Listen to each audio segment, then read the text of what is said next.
There is, and always has been, a widespread belief in fate, or destiny, that is, in an eternal and inscrutable power, which apportions definite ends to both individuals and nations.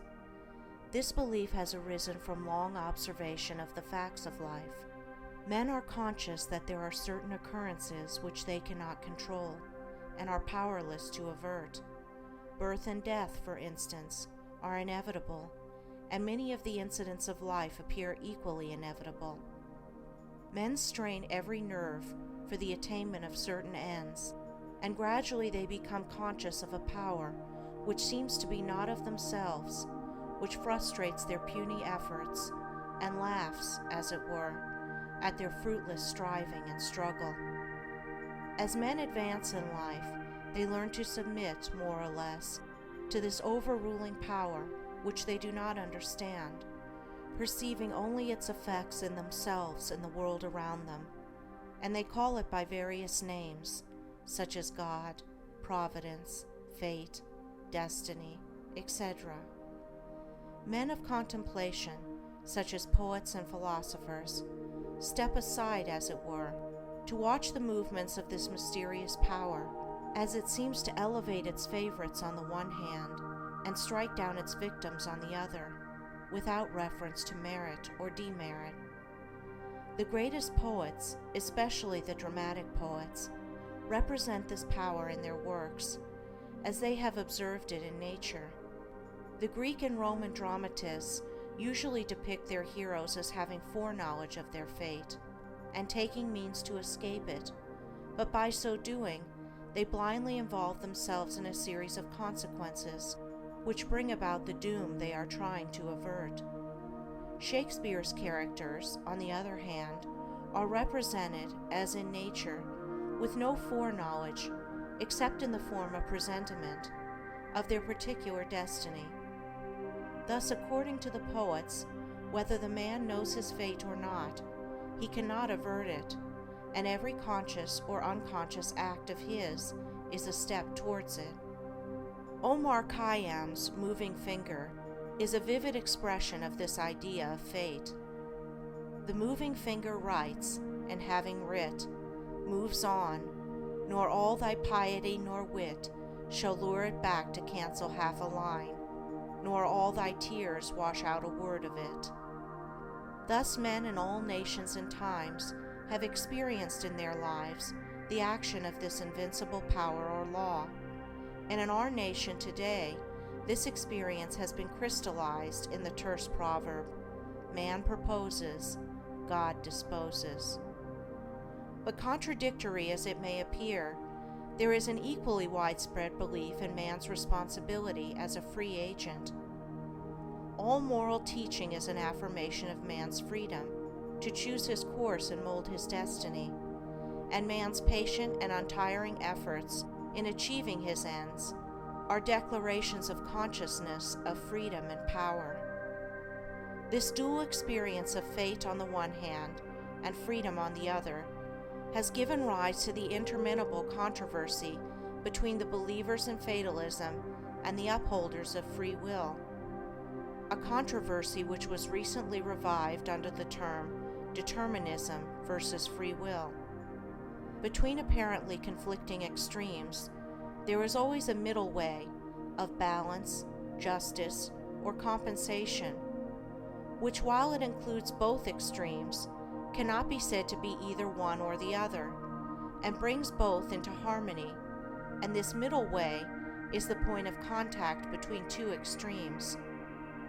Truth cannot be a partisan, but by its nature is the reconciler of extremes, and so in the matter which we are considering, there is a golden mean which brings fate and free will into close relationship, wherein, indeed, it is seen that these two indisputable facts in human life, for such they are but two aspects of one central law, one unifying and all-embracing principle, namely, the law of causation in its moral aspect. Moral causation necessitates both fate and free will, both individual responsibility and individual predestination, For the law of causes must also be the law of effects, and cause and effect must always be equal. The train of causation, both in matter and mind, must be eternally balanced, therefore eternally just, eternally perfect. Thus every effect may be said to be a thing preordained, but the predetermining power is a cause, and not the fiat of an arbitrary will. Man finds himself involved in the train of causation. His life is made up of causes and effects. It is both a sowing and a reaping. Each act of his is a cause, which must be balanced by its effects. He chooses the cause. This is free will. He cannot choose, alter, or avert the effect. This is fate. Thus free will stands for the power to initiate causes, and destiny is involvement in effects. It is therefore true that man is predestined to certain ends, but he himself has, though he knows it not, issued the mandate, that good or evil thing from which there is no escape, he has, by his own deeds, brought about. It may here be urged that man is not responsible for his deeds, that these are the effects of his character, and that he is not responsible for the character, good or bad, which was given him at his birth. If character was given him at birth, this would be true, and there would then be no moral law, and no need for moral teaching. But characters are not given ready-made. They are evolved. They are indeed effects, the products of the moral law itself, that is, the products of deeds. Character result of an accumulation of deeds which have piled up, so to speak, by the individual during his life. Man is the doer of his own deeds. As such, he is the maker of his own character. And as the doer of his deeds and the maker of his character, he is the molder and shaper of his destiny. He has the power to modify and alter his deeds, and every time he acts, he modifies his character. And with the modification of his character for good or evil, he is predetermining for himself new destinies, destinies disastrous or beneficent, in accordance with the nature of his deeds. Character is destiny itself, as a fixed combination of deeds. It bears within itself the results of those deeds. These results lie hidden as moral seeds in the dark recesses of the character, awaiting their season of germination, growth, and fruitage. Those things which befall a man are the reflections of himself, that destiny which pursued him, which he was powerless to escape by effort or avert by prayer, was the relentless ghoul of his own wrong deeds, demanding and enforcing restitution. Those blessings and curses which come to him unbidden are the reverberating echoes of the sounds which he himself sent forth. It is this knowledge of the perfect law working through and above all things, of the perfect justice operating in and adjusting all human affairs, that enables the good man to love his enemies and to rise above all hatred, resentment, and complaining, for he knows that only his own can come to him, and that, though he be surrounded by persecutors, his enemies are but the blind instruments of a faultless retribution, and so he blames them not, but calmly receives his accounts, and patiently pays his moral debts. But this is not all. He does not merely pay his debts. He takes care not to contract any further debts. He watches himself and makes his deeds faultless. While paying off evil accounts, he is laying up good accounts. By putting an end to his own sin, he is bringing evil and suffering to an end. And now let us consider how the law operates in particular instances in the outworking of destiny through deeds and character.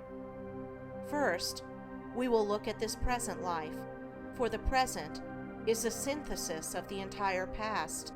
The net result of all that a man has ever thought and done is contained within him. It is noticeable that sometimes the good man fails, and the unscrupulous man prospers, a fact which seems to put all moral maxims as to the good results of righteousness out of account.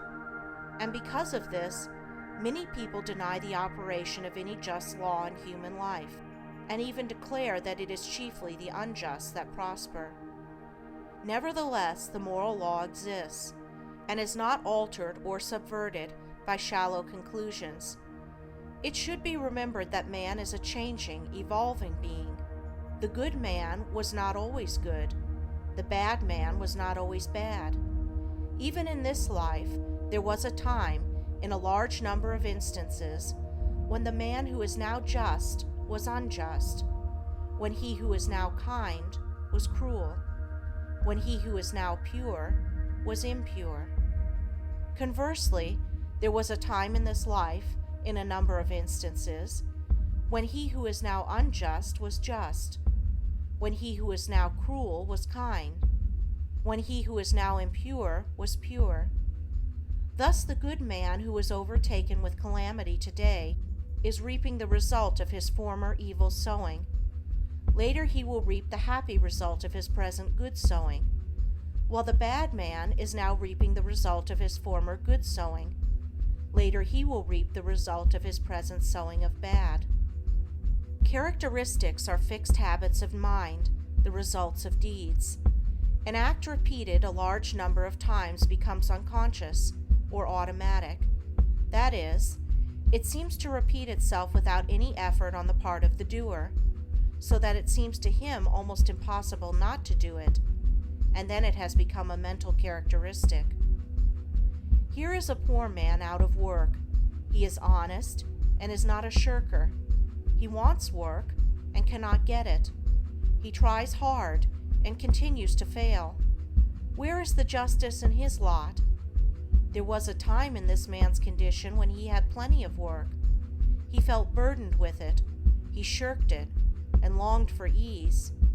He thought how delightful it would be to have nothing to do. He did not appreciate the blessedness of his lot. His desire for ease is now gratified, but the fruit for which he longed, and which he thought would taste so sweet, has turned to ashes in his mouth. The condition which he aimed for, namely, to have nothing to do, he has reached, and there he is compelled to remain till his lesson is thoroughly learned. And he is surely learning that habitual ease is degrading, that to have nothing to do is a condition of wretchedness, and that work is a noble and blessed thing. His former desires and deeds have brought him where he is, and now his present desire for work, his ceaseless searching and asking for it, will just as surely bring about its own beneficent result. No longer desiring idleness, his present condition will, as an effect, the cause of which is no longer propagated, soon pass away, and he will obtain employment. And if his whole mind is now set on work, and he desires it above all else, then when it comes, he will be overwhelmed with it. It will flow into him from all sides, and he will prosper in his industry. Then, if he does not understand the law of cause and effect in human life, he will wonder why work comes to him apparently unsought, while others who seek it strenuously fail to obtain it. Nothing comes unbidden. Where the shadow is, there also is the substance. That which comes to the individual is the product of his own deeds. As cheerful industry leads to greater industry and increasing prosperity, and labor shirked or undertaken discontentedly leads to a lesser degree of labor and decreasing prosperity, so with all the varied conditions of life as we see them. They are the destinies wrought by the thoughts and deeds of each particular individual. So also with the vast variety of characters. They are the ripening and ripened fruit of the sowing of deeds. As the individual reaps what he sows, so the nation, being a community of individuals, reaps also what it sows. Nations become great when their leaders are just men. They fall and fade when their just men pass away. Those who are in power set an example, good or bad, for the entire nation.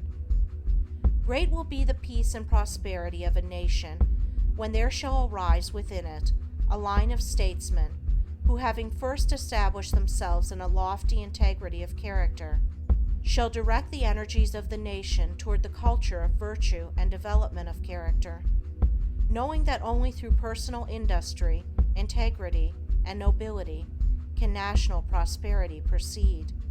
Still, above all, is the great law, calmly and with infallible justice, meting out to mortals their fleeting destinies, tear-stained or smiling, the fabric of their hands.